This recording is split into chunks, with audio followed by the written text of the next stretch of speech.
বুড়িগঙ্গার পানি ছাড়া সবকিছু সুন্দর।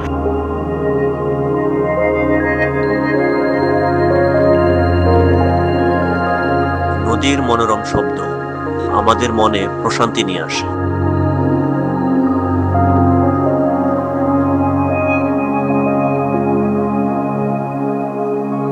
নদীর প্রাকৃতিক সৌন্দর্য আমাদের মনকে উজ্জীবিত করে। এখন আছি সদরঘাট। আমি এখন আপনাদেরকে দেখাবো সদরঘাটের সকালের দৃশ্য। মানুষ নৌকায় এপার থেকে ওপারে যায়, লঞ্চে মানুষের ভিড় কেমন, সকালের সব বিষয়গুলো নিয়ে আজকে আপনাদের সাথে কথা বলবো।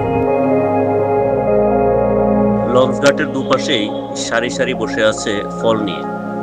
এমনকি আমরা খেয়াল করলাম নদীর মাঝেও নৌকা দিয়ে একজন মানুষ ফল বিক্রি করতেছে। সকালবেলা দোকান খুলেছে, অলরেডি পানি ছিটাচ্ছে।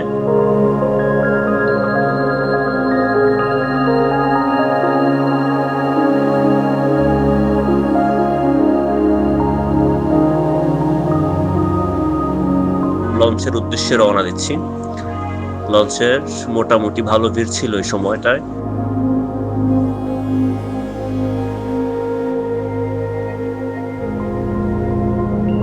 ভালো ভিড়ের মাঝেও আমরা দেখলাম এক বৃদ্ধ লোক পত্রিকা বিক্রি করতেছে।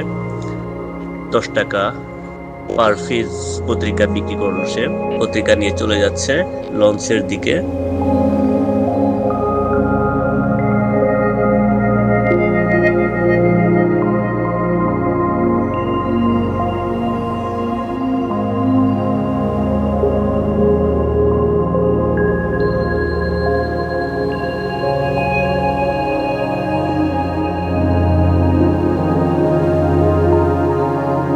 পাশেই দেখলাম লঞ্চে কে কার আগে যাত্রী তুলবে সেই নিয়ে ডাকাডাকি চলছে।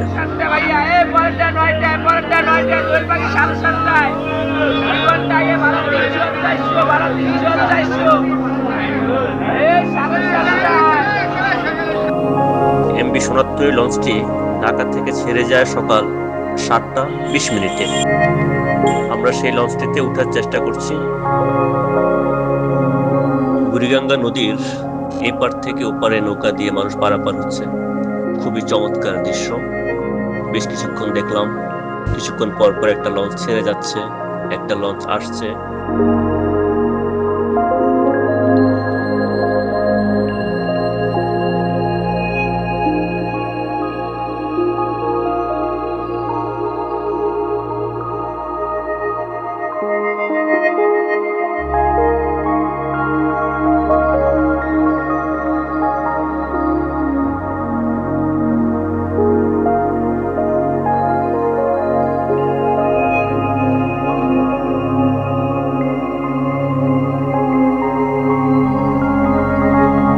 অবশেষে আমাদের লঞ্চ ছাড়ার টাইম হয়ে গিয়েছে, তাই আমরা লঞ্চের ভিতরে যাচ্ছি।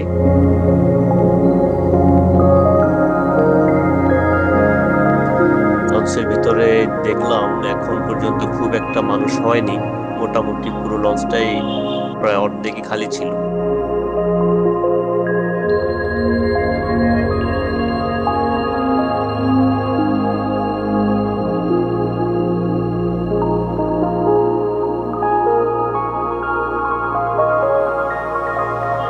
সিটগুলো দেখলাম প্রত্যেকটা সিটই খালি, সামনে 2-1 জন লোক বসেছিল। আমরা চললাম চাঁদপুরের উদ্দেশ্যে। ভালো থাকবেন সবাই।